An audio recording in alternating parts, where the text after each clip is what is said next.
Você acredita que as decisões que toma todos os dias são suas? Que a marca de sabão que você compra foi escolhida por você? Que a música que você colocou para tocar hoje de manhã surgiu do seu gosto pessoal? Que o candidato em quem votou foi fruto da sua análise racional? Que o relacionamento que você busca reflete quem você realmente é? Agora, respira fundo. Porque o que a psicologia descobriu ao longo de décadas de pesquisa, e que pouquíssimas pessoas têm coragem de encarar, é que a maior parte das nossas escolhas não é nossa. Nunca foi. Elas foram moldadas, empurradas, manipuladas e construídas por forças que operam exatamente abaixo do limiar da nossa consciência. Não estou falando de ficção científica. Não estou falando de conspirações. Estou falando de psicologia experimental, de estudos publicados nas maiores universidades do mundo, de técnicas que governos usam, que empresas milionárias aplicam, que algoritmos executam com perfeição milimétrica e que funcionam justamente porque você não sabe que existem. E aqui está o detalhe mais perturbador de tudo. Quanto mais inteligente uma pessoa acredita ser, mais vulnerável ela tende a ser a essas técnicas.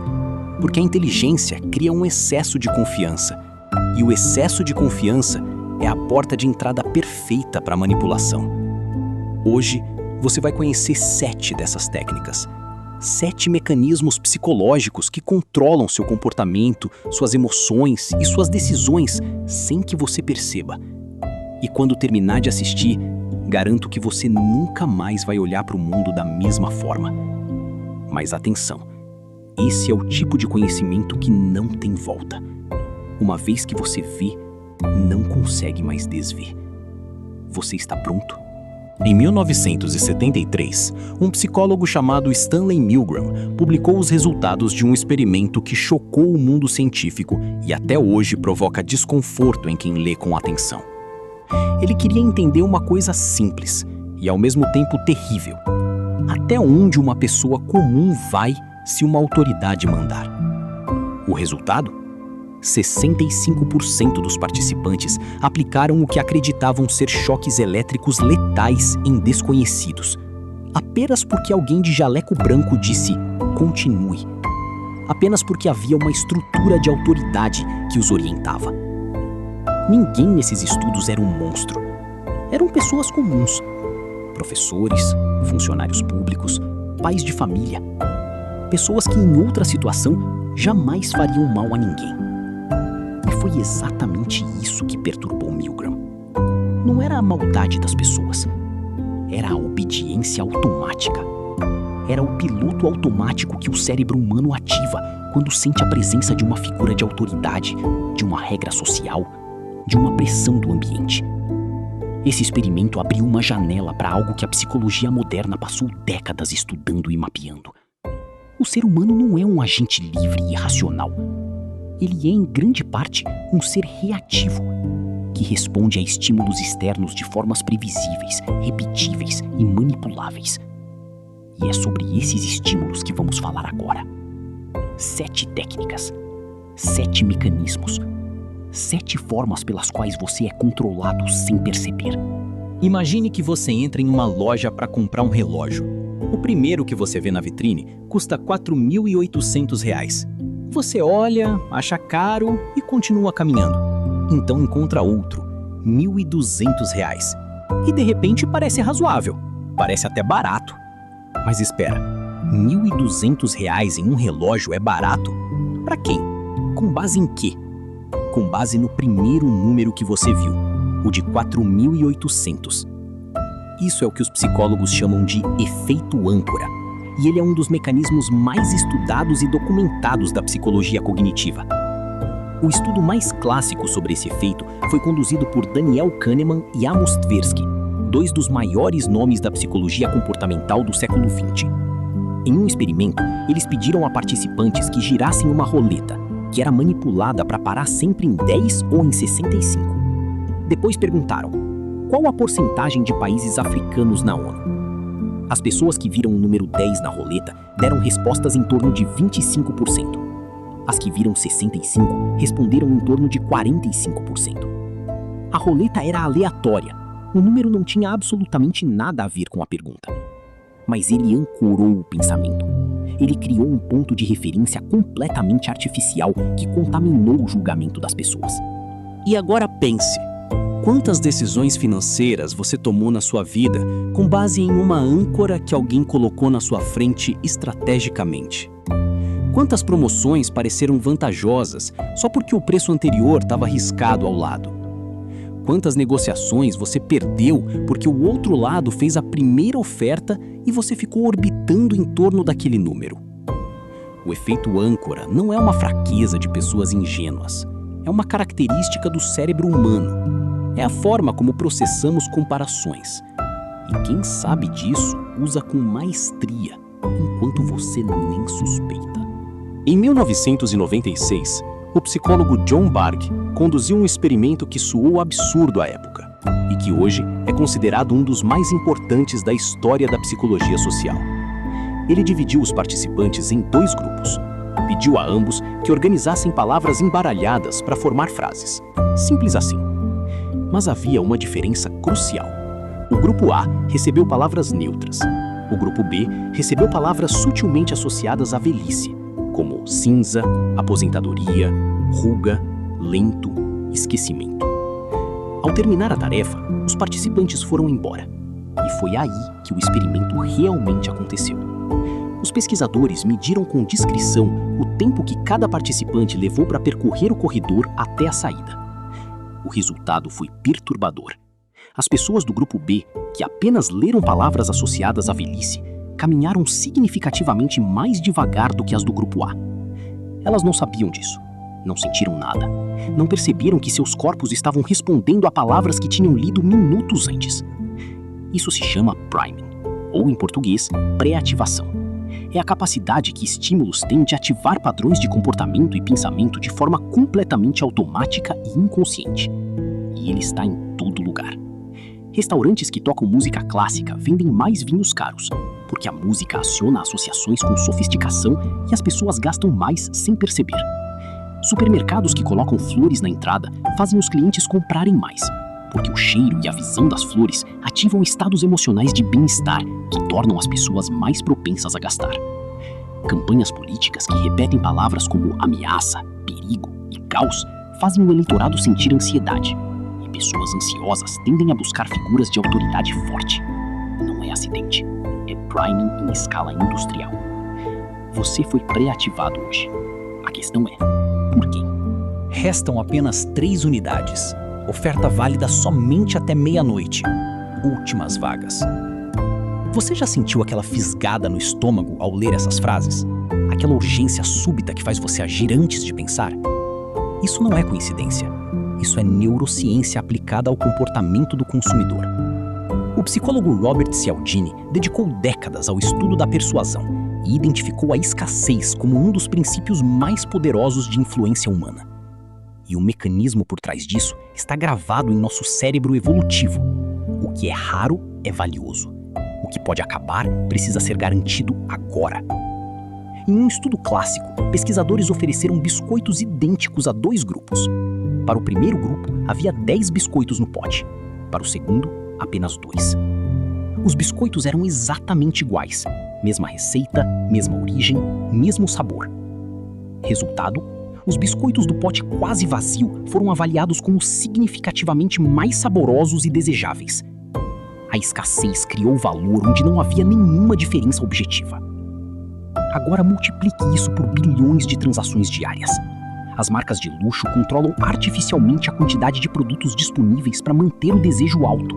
Os aplicativos de viagem mostram só 1/4 disponível, mesmo quando há dezenas. Os sites de ingresso criam contagens regressivas que não existem. E você compra, você reserva, você age, com urgência, com emoção, sem pensar. Porque o cérebro primitivo que está dentro de você acredita profundamente que o que está acabando vale mais. E nenhum raciocínio lógico consegue desligar esse alarme com rapidez suficiente. Aqui está uma das verdades mais difíceis que a psicologia já descobriu sobre o ser humano. Nós não buscamos a verdade, nós buscamos confirmação. O viés de confirmação é a tendência que o cérebro tem de procurar, interpretar e lembrar informações de uma forma que confirme o que já acredita. E ele opera de forma tão automática, tão eficiente e tão invisível que a maioria das pessoas vai à cova sem perceber que viveu dentro de uma bolha de realidade fabricada por ela mesma. Um estudo conduzido por Peter Watson em 1960, chamado de Tarefa de Seleção de Watson, demonstrou isso de forma elegante e devastadora. Ele apresentou a participantes uma sequência numérica simples, 2, 4, 6, e pediu que descobrissem a regra por trás da sequência. Os participantes podiam testar outras sequências e Watson dizia se seguiam ou não a regra. A regra era qualquer 3 números em ordem crescente. Mas o que os participantes faziam?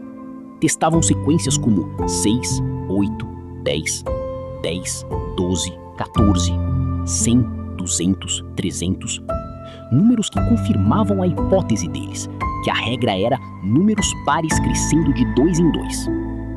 Raramente alguém testava uma sequência que poderia refutar essa hipótese, como 1, 3, 5.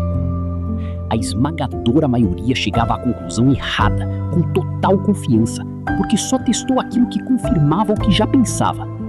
Agora pense no que isso significa no mundo real. A pessoa que acredita que o sistema é corrupto vai encontrar evidências de corrupção em todo lugar. A pessoa que acredita que determinado grupo étnico é perigoso vai interpretar cada notícia que envolva aquele grupo como confirmação. A pessoa que acredita em uma teoria conspiratória vai reinterpretar cada fato que a contradiz como prova de que a conspiração é ainda maior. E os algoritmos das redes sociais? Eles sabem disso. Eles foram construídos para alimentar exatamente esse mecanismo. Porque um usuário dentro de uma bolha de confirmação fica mais tempo na plataforma, interage mais, consome mais anúncios. Você não vê o mundo como ele é. Você vê o mundo como você é.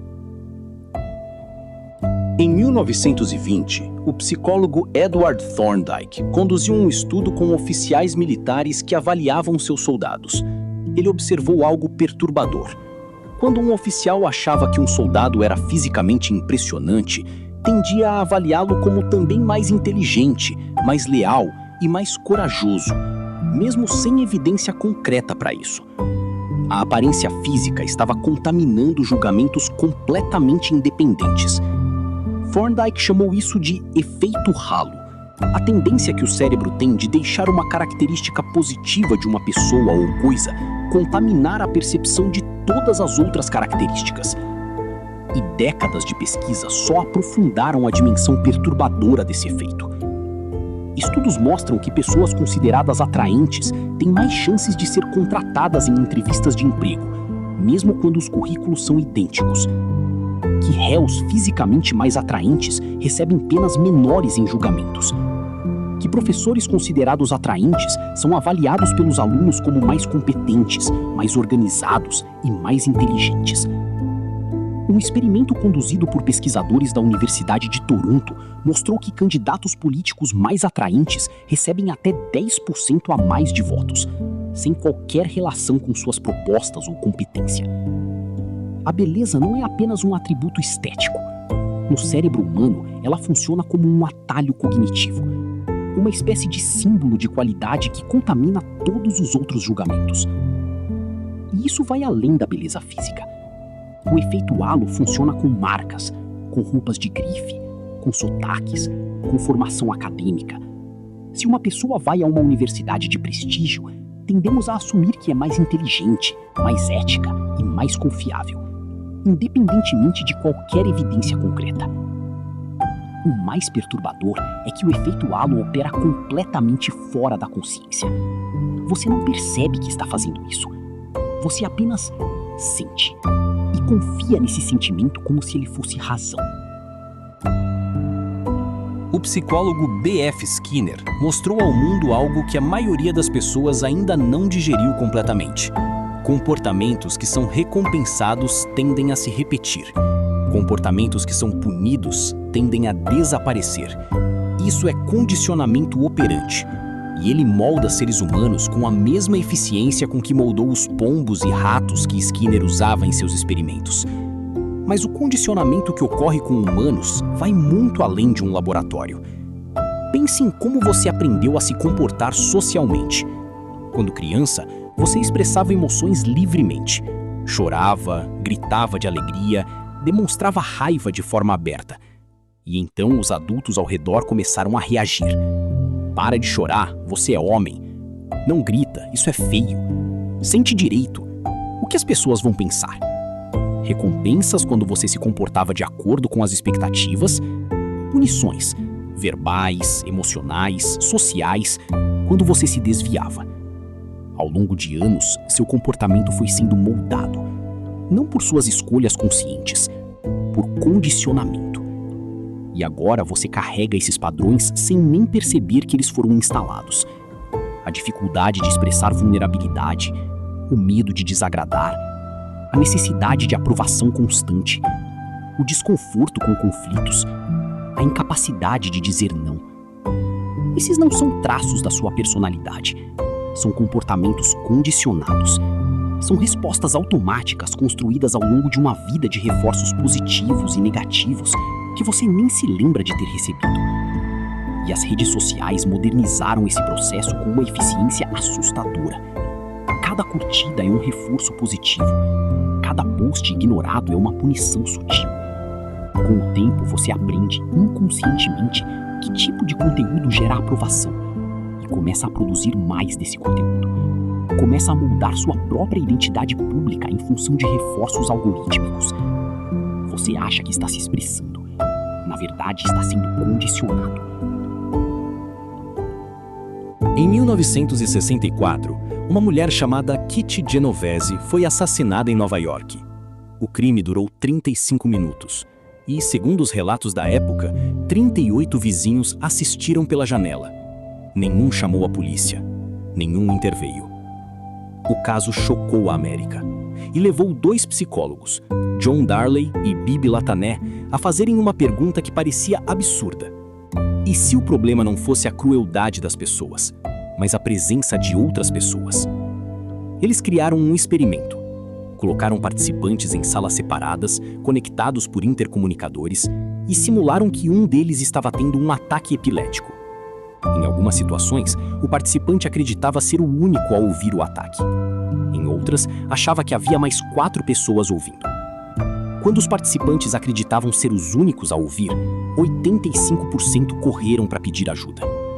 Quando acreditavam que havia outras 4 pessoas, apenas 31% agiram. Darley e Latané chamaram isso de efeito espectador, ou difusão de responsabilidade. Quanto mais pessoas estão presentes em uma situação de emergência, menos cada indivíduo se sente responsável por agir. E isso vai muito além de emergências físicas. Você já viu um post nas redes sociais com desinformação perigosa e não reportou porque pensou, alguém vai fazer isso? Já viu uma situação de injustiça no trabalho e ficou quieto porque outros também ficaram? Já percebeu um problema na sua comunidade e esperou que as autoridades resolvissem? O efeito espectador está operando em todos esses momentos. Ele está na raiz da passividade coletiva, da omissão social, do silêncio que permite que coisas erradas continuem acontecendo. E a ironia cruel é esta: cada um dos espectadores acredita que os outros vão agir. Então ninguém age e o problema continua.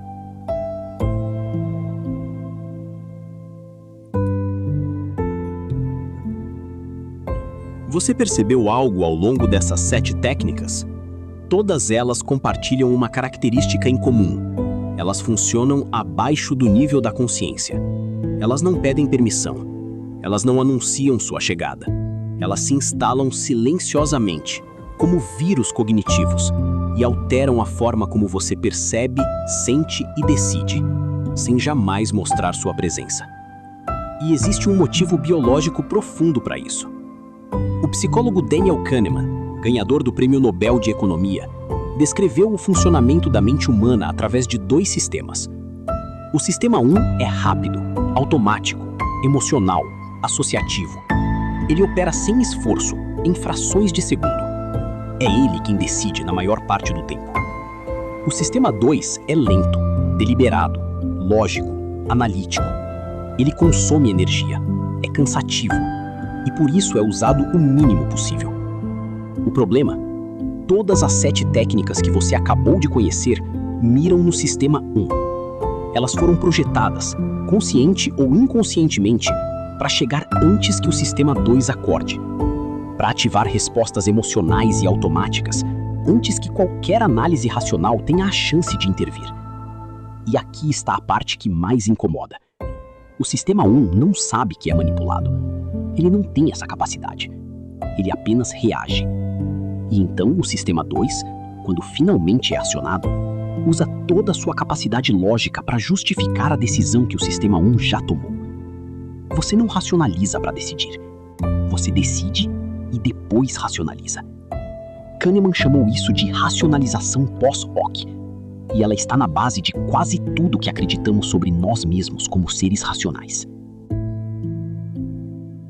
Agora chegamos ao ponto mais importante, e também ao mais desconfortante. Saber sobre essas técnicas não te torna imune a elas. Isso precisa ser dito com clareza, porque existe uma tentação natural, depois de assistir a um vídeo como este, de sentir que agora você está protegido, que agora você vai perceber quando estiver sendo manipulado, que o conhecimento é um escudo. Não é. Pesquisas mostram que mesmo psicólogos especialistas em vieses cognitivos continuam sendo afetados por eles. O efeito âncora continua funcionando mesmo quando você sabe que ele existe. O viés de confirmação continua operando mesmo quando você está ativamente tentando combatê-lo. O efeito halo continua contaminando seus julgamentos mesmo quando você se lembra de que ele existe. Por quê? Porque essas não são falhas de raciocínio que podem ser corrigidas com a informação. São características estruturais do cérebro humano, resultado de milhões de anos de evolução que privilegiaram a velocidade sobre a precisão, a sobrevivência imediata sobre a análise cuidadosa. O cérebro que você tem foi projetado para um mundo que não existe mais. Um mundo onde decisões precisavam ser tomadas em frações de segundo, onde a ameaça era um predador, onde o grupo social era a diferença entre viver e morrer. Nesse mundo, esses mecanismos eram vantagens enormes. No mundo moderno, com publicidade sofisticada, algoritmos de recomendação, polarização política, redes sociais projetadas para maximizar o engajamento emocional, esses mesmos mecanismos se tornaram vulnerabilidades. E as pessoas que entendem isso constroem impérios com base nelas. Então, qual é a saída? A saída não é eliminar o sistema 1. É impossível. A saída não é se tornar completamente racional. Isso também é impossível. E, segundo muitos neurocientistas, indesejável. A saída é criar espaços de pausa. Viktor Frankl, psiquiatra austríaco que sobreviveu aos campos de concentração nazistas e fundou a logoterapia, disse algo que se tornou uma das frases mais citadas da psicologia moderna. Entre o estímulo e a resposta existe um espaço. Nesse espaço está o nosso poder de escolher. E nessa escolha está o nosso crescimento e nossa liberdade. Esse espaço é o que essas técnicas tentam eliminar. A urgência fabricada da escassez elimina o espaço. O priming elimina o espaço. O efeito âncora elimina o espaço. O condicionamento elimina o espaço. Recuperar esse espaço, esse pequeno momento de pausa entre sentir e agir, é o único antídoto real. Não é fácil. Exige prática constante. Exige humildade para reconhecer que sua primeira reação pode não ser sua melhor reação. Exige a coragem de questionar o que parece óbvio, certo, natural e necessário. Mas esse espaço é o único lugar onde a liberdade realmente existe. Deixa eu te fazer uma pergunta final. Se grande parte das suas decisões foi moldada por forças que você não escolheu, o condicionamento da infância, os algoritmos das redes, a publicidade, o efeito halo, a escassez fabricada, as âncoras invisíveis, então quem é você, realmente? Essa é a pergunta que a psicologia faz e que a filosofia tenta responder há milênios. E não existe uma resposta simples, mas existe uma postura. Aristóteles falava de eudaimonia, uma vida examinada, vivida com consciência e propósito. Sócrates dizia que uma vida não examinada não vale a pena ser vivida. Frankl disse que podemos escolher nossa atitude mesmo quando não podemos escolher as circunstâncias. O que todos eles tinham em comum, separados por séculos, por culturas, por contextos radicalmente diferentes, era a crença de que a consciência é o primeiro passo para qualquer tipo de liberdade real. Você não vai conseguir sair completamente das influências que moldam seu comportamento. Ninguém consegue. Somos seres sociais, biológicos, emocionais. Somos, em parte, produtos do ambiente. Mas você pode começar a observar. Pode começar a perceber o momento em que a urgência surge de repente e perguntar: isso é real ou fabricado? Pode notar quando uma decisão está sendo tomada muito rápido e dar um passo atrás. Pode identificar quando está buscando confirmação em vez de verdade e deliberadamente procurar a perspectiva oposta. Pode, em resumo, começar a criar esse espaço. E esse espaço, pequeno que seja, é onde você começa a existir de verdade. Não como produto de um algoritmo, não como resultado de um condicionamento, não como resposta automática a um estímulo planejado por alguém que quer